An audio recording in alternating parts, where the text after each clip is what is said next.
I'm Rachel Mielke, and I'm the founder and CEO of Hillberg & Burke. Thanks for coming to talk with us today, Rachel. So, a lot of people are familiar with Hillberg & Burke. Can you tell us a little bit about, what else you have going on? You're a very busy person. So I have 3 kids. I have a 17-year-old stepson and a 4-year-old daughter and an 11-month-old son as well. So outside of Hillberg & Burke, most of my time is spent being a mom and going to activities. And my husband and I are really active and outdoorsy. We kind of like to do every sport possible that you can do in Regina. So in the winter, we like to cross-country ski, and we like to go downhill skiing. And in the summer, we like to run.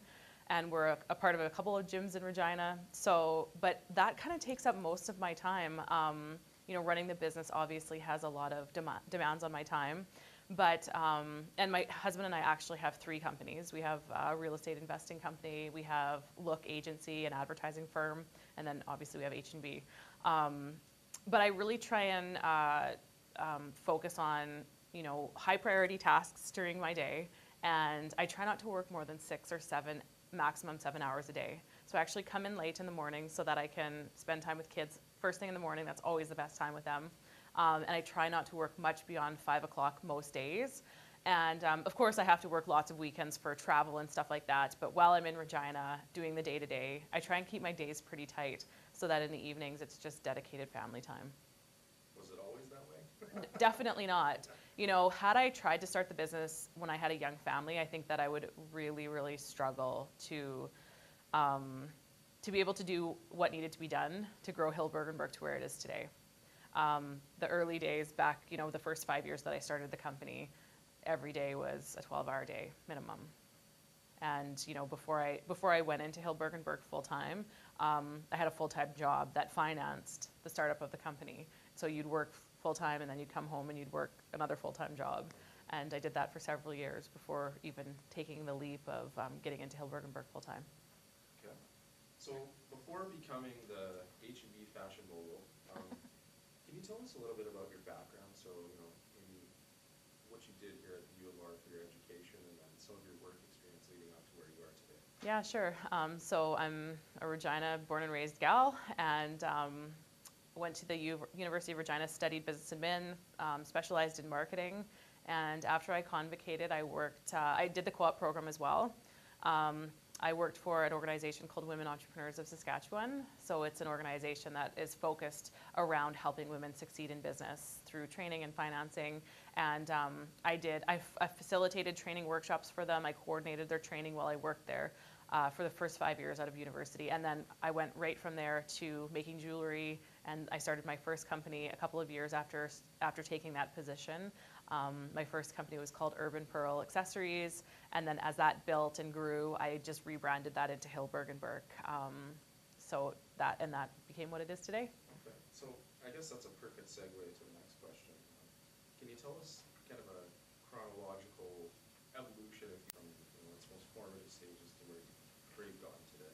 Yeah, I would say like the spark of the inspiration of the company started when I was in high school, and I started making my own accessories, making my own clothes. I taught myself how to sew.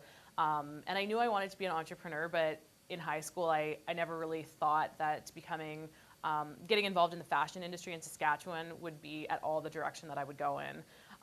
But I did picture myself as an entrepreneur from a very early age.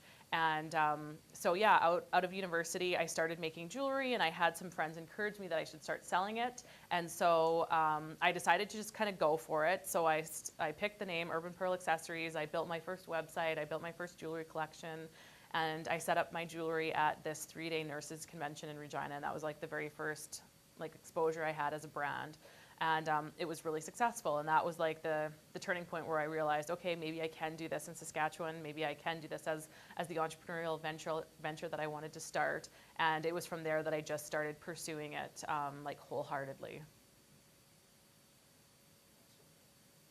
So, as an entrepreneur, we all face challenges.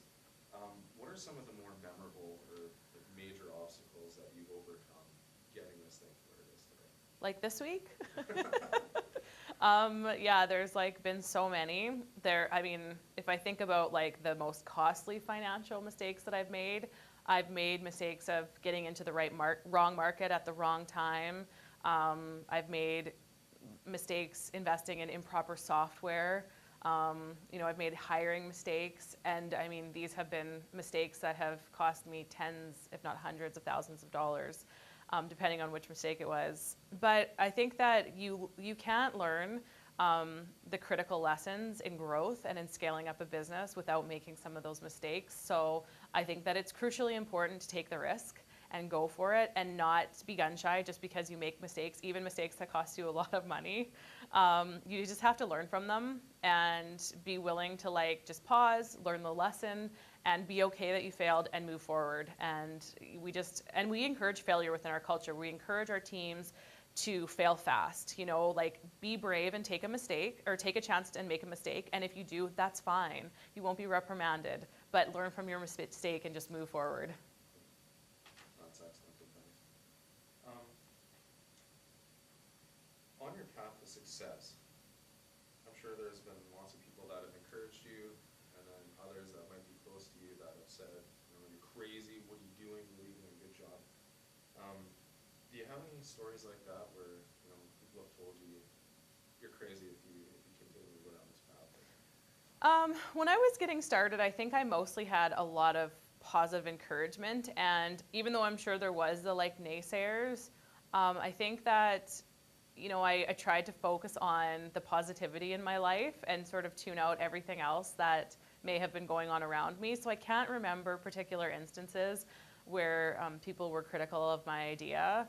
My parents were really supportive, but I know they were kind of like, you're leaving a full-time job to sell jewelry, I know they were nervous for me, but they never discouraged me. They never made me feel like I was making a poor choice. I think they were just concerned about me being able to pay the bills, and sometimes I couldn't, and they had to help me out. But they never made me feel bad about that. So yeah, I think that I'm sure there was a lot of people who thought that doing this in Saskatchewan was maybe not a smart choice, but I really did consciously make an effort to surround myself with people who wholeheartedly believed in what I was doing.